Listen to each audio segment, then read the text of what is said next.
आणि publicity photography करताना तुम्ही तारे जमीन पर, रंग दे बसंती सारख्या चित्रपटांच्या टीमसोबत काम केलेलं आहे.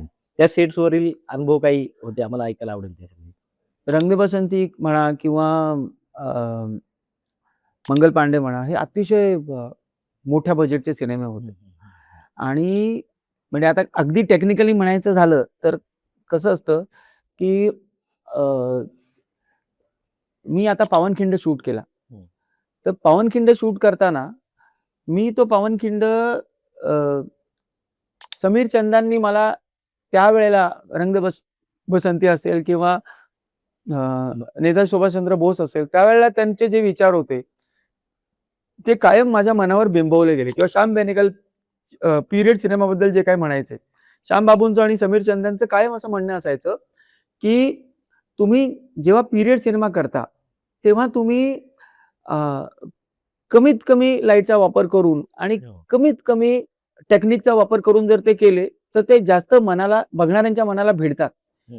म्हणजे तुम्ही म्हणजे 2 वेगवेगळे प्रवाह आहेत. एक असतो एक्स्ट्रीमली कमर्शियल प्रवाह आणि एक असतो फार सिंपल श्याम बेनेगल किंवा सुमित्रा मावशींचा प्रवाह, बरोबर. की जिकडे तुम्ही नॅचरल रिसोर्सेसमध्ये काम करता, जिथे तुम्ही खूप सोर्स लाइटिंग करता. तर मी पावनखिंडमध्ये ह्याच गोष्टी प्रकर्षाने मी करायचा प्रयत्न केला. मी अवेलेबल लाईटवर जास्तीत जास्त शूट केलं किंवा तो जो युद्धाचा जो प्रसंग बरोबर. आहे, त्याला तर मी अख्खी ती घळ जी होती जंगलात, हं. त्या अख्ख्या घळीत मी वरनं स्किमर लावलेले. सो बरं. दॅट ऊन खाली उतरू नये आणि कारण का पावनखिंडीचं युद्ध होतं ते पावसात झालेलं. हं.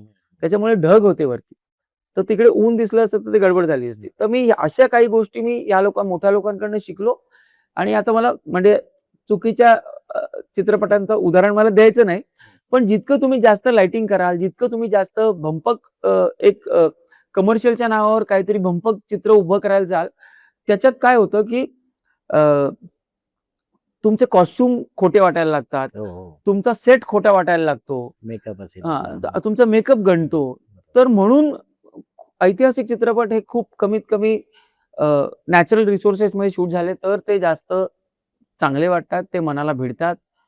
आणि ऐतिहासिक चित्रपट शूट करताना मी नेहमी ही काळजी घेतो, की अवेलेबल लाईटमध्ये करणं किंवा मशालीच्या हो, ज्योतीवर हो. करणं किंवा दिवे किंवा नॅचरल रिसोर्सेसमध्ये ते जितकं करू तितकं ते मला स्वतःला बिलिव्हेबल वाटतं आणि जर ते मला ॲज अ सिनेमॅटोग्राफर बिलिव्हेबल वाटलं, तरच मला असं वाटतं, की ते प्रेक्षकांना वाटू शकतं. म्हणून मी ही काळजी नेहमी घेतो आणि लाइटिंग हा असा एक मुद्दा आहे ना, की ज्याच्यामुळे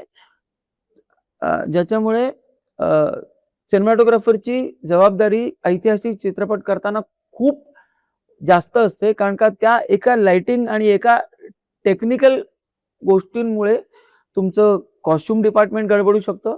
तुमचं मेकअप डिपार्टमेंट गडबडू शकतं.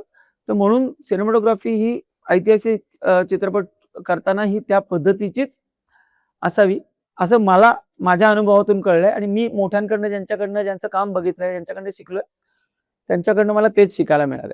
तर मी नक्कीच. ते फॉलो करतो. त्यातून वेळ, काळ किंवा ते प्रहर त्या बरोबर, लाइटिंगमधून, सोर्समधून दिसतो नेहमी बरोबर, तुम्हाला. बरोबर. तीच गोष्ट आहे ना, कारण त्या काळात त्या लाइटिंगवरूनच कळायचं सकाळ, संध्याकाळ, हो, अगदीच, दुपार किंवा कशी अगदीच, दिसायची. अगदीच. नाही आणि हो. अ, कसं आहे की अ, एक भंपक दिसू नये म्हणजे अगदीच हं. वरवरच्या भाषेत म्हणायला गेलं तर ते खोटं-खोटं वाटायला लागतं. हं. तर ते तसं करून चालत नाही. खूप सोर्स लाइटिंगमध्ये आणि खूप रिअलिस्टिकली ते चित्रीकरण करणं खूप गरजेचं असतं.